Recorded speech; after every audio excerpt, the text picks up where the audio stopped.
Hades is a genre-defining once-in-a-lifetime roguelike. It launched in 2018 to universal acclaim, winning numerous awards. A particularly impressive feat in such a well-saturated genre. With Hades 2 on the horizon, let's take a look back at the original game and see what it did to redefine a genre.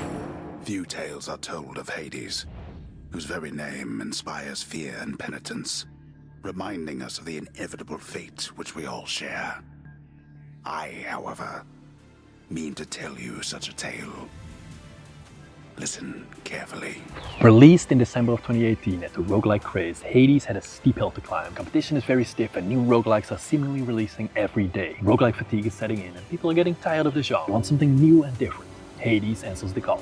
Supergiant Games is a young indie studio. They're considered small, but they have some big ambitions. Up to this point, they've released 3 games. Bastion, Transistor, number 3, Pyre. All very well received and reviewed games. Hades, their 4th game, is to be their most ambitious one yet. Tensions and hype are high. So, what is it and what's all the hype about? As the immortal prince of the underworld, Zacharias, break out of the underworld and defeat the god of the dead himself. What we have here is a roguelike dungeon crawler, underworld escape simulator. And with a premise like that, how can it be anything other than great? First things first, Hades is not actually a roguelike. Roguelikes are commonly confused with what is called a roguelike. What's the difference? I'm glad you asked. In 1980, a literal genre-defining game was created for Unix-based mini-computers. Its name?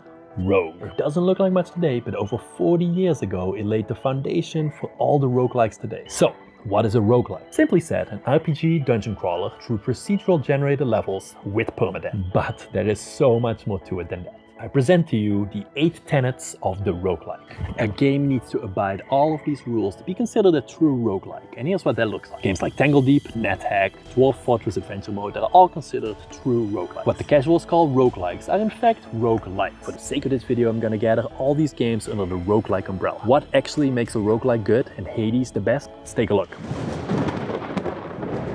Player builds are significantly different. The granddaddy of player builds in roguelikes has to be The Binding of Isaac. The Binding of Isaac is a randomly generated RPG action shooter with heavy roguelike elements. Isaac's mom starts hearing the voice of God, who demands that she make a sacrifice to prove her faith. Isaac manages to escape into the basement, and that's where the real fun starts. It plays as a simple twin-stick shooter. Shoot your tears, throw your poop.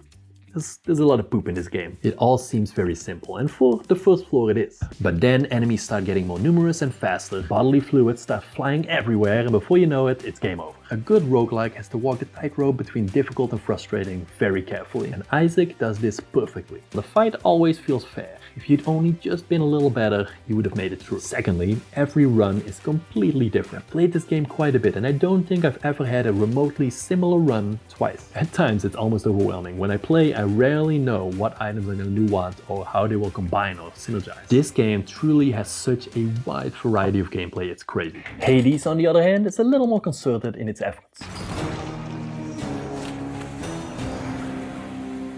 In many ways it's similar, an isometric action RPG, hack and slash centric, easy to pick up and hard to master. You got your attack, special and dodge attack, which are different for every weapon you pick. There's only 6 weapons to unlock, but they do all play very significantly different. If this sounds stingy, worry not. The game really opens up once you start your escape attempt. As you fight your way through the 4 biomes of the underworld, you get rewards for each room you clear. Rewards consist of many different types of currencies for unlocking both permanent and temporary upgrades. Weapon upgrades, which will alter the way a weapon works in some significant way. For example, the grenade launcher changes into a rocket launcher, or your sword attack hits twice on impact, stuff like that. But most importantly, they reward you with boons from the Olympian gods. There is a reliable deliverer of death, it seems. And that makes 3 of us, I think.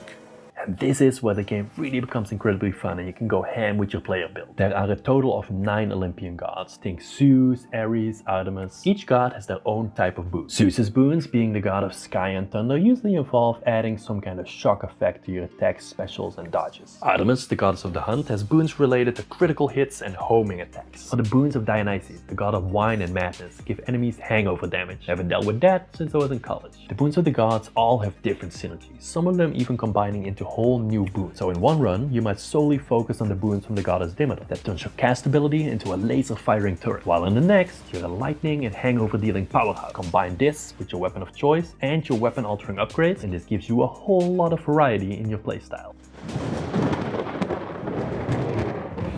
2. A sense of progression, even though you're dying all the time. Darkest Dungeon is a great example here. At heart, a turn-based strategy, side-scrolling dungeon crawler, and pretty much the only one of its kind. This game could have easily been frustrating, and to be honest, at times it is. The dungeons are difficult and often lead to party wipes if you're not careful. Or even when you are careful. But what this game does so well is to give you a sense of progression in the face of overwhelming loss. The dungeon runs are only part of the game. An equally important part of the Darkest Dungeon is building out and managing your hamlet. This hamlet is where you upgrade your characters, let them unwind in the bar or brothel. There's a church to cure maladies, a mental hospital, a trader, and much more. Even after a 20-minute dungeon run that ends in a party wipe, there is always a sense of progression. Albeit a bit harder to see because of the tears in your eyes. Hades does a very similar thing. There's no hamlet, but after every failed run, climb out of the pool of Styx to be reborn into the house of Hades. I'm home. Yes, carry on everyone, don't mind me. Your home base. Like in Darkest Dungeon, permanent progression takes place here. In your bedroom, you'll find the Mirror of Night, gifted to you by Nyx to aid you in your escape attempts. The mirror lets you upgrade aspects of Zacharias' skills. Things like damage increase when attacking from behind, upgrading your dashing ability, or increasing the health you receive when entering a room. The Contractor, this cute little guy, helps you add permanent upgrades to the dungeons itself. Think new rooms such as health fountains, bigger and better rewards, and stuff like that. Even your weapons itself can be permanently upgraded with rewards gathered from bosses defeated in the dungeons. These aren't just simple stat boosts either, but often whole weapon aspects that can be altered and significantly change up your playstyle. In short, the center progression in this game will make you come back long after you've successfully escaped the underworld.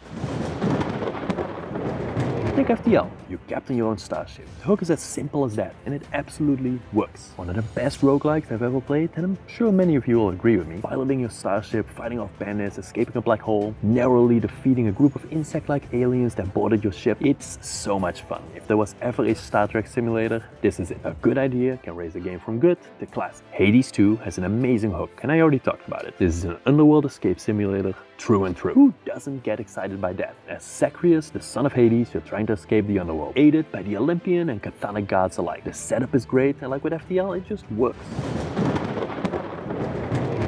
There has to be variety. The shenanigans we're getting into have to be meaningfully different every time. The best games are the ones that always keep you guessing. When you first pick up Spelunky, I doubt you'll get very far, and it's not because of some difficult boss encounter or enemy. No, it's simply the nature of exploring. Undiscovered caves and long-forgotten temples and cities. These places are dangerous, as you'll soon discover. You won't make it but a few steps before being impaled by some trap, eaten by a spider, or poisoned by a snake. It also doesn't help that every level in Spelunky is procedurally generated. But Spelunky does better than almost any other game, nay, any game out there, is variety. So, what about Hades? We already talked about the different weapon setups in combination with the awesome boon system. Different permanent upgrades to both the weapons and Zacharias himself, and even upgrades to the dungeon. But there's more. To escape the underworld, we need to fight our way through 4 different biomes, starting with Tartarus, the lowest point in hell, after which we fight through Asphodel with its rivers of lava, then Elysium, the resting place of exalted war, and finally the Temple of Styx. Each biome has a very different feel, with different enemies, resting places, and special rooms. At the end of each biome there's a boss that can vary in some minor ways. In all honesty, this is one of the weaker points of Hades, because the level progression is always the same, which could get stale. If not for one very important thing Hades does so differently from any other roguelike out there.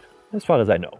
For me, this endless loop of playing and replaying often isn't enough. Eventually, I just fall off because the game can't keep my interest. But not with Hades, for the very simple fact that it knows how to tell a story. How this works, and the genius of Hades, is that pretty much every character has a meaningful story arc and it's just very interesting to talk to. You've been busy lately. Why, somebody else came through just earlier. You should have seen the look on my face when it wasn't you.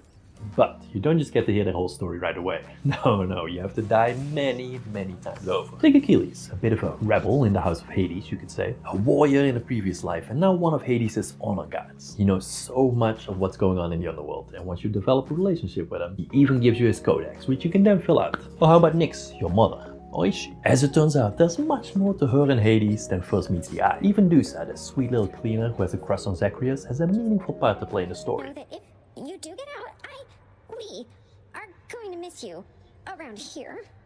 Okay, so bye. Thanks. There is so much story and lore in this game, it's incredible. Every boss you encounter, even after many playthroughs, still has something interesting and new to say. Take Megaera, one of the Fury sisters and the first boss in the game. You can actually start a romantic relationship with her. Or Theseus and Asterius. Asterius, the bull of Minos, is honorable. But Theseus is a total douche. It's such a good feeling to beat him every time. I'm perfectly alert right now Asterius. And were I still alive, I would be positively salivating at the thought of running through this pustule with my spear, or whichever means I had available. Now let's go. I haven't even told you about the most important part. Once you reach the surface and you finally meet your real mother, Persephone, after a very revealing conversation, it turns out as an underworlder, you can't live on the surface and you get dragged back to hell. It's a very emotional moment. Meaning, to get the answers to all your many questions, you'll have to fight your way back to the surface and get your answers one death at a time. When we were talking about progression earlier, this story progression is really what makes me come back to this game time and time again. The voice acting is so well done and every character is compelling and interesting. This is truly what makes Hades great and stand in a category of its own. There's so much more I could talk about, but I think I've made my point. If you haven't done so yet, give Hades a try. Check out here to see why Metal Gear Solid 5 is a one-of-a-kind stealth game you shouldn't miss, and I hope to see you in the next one.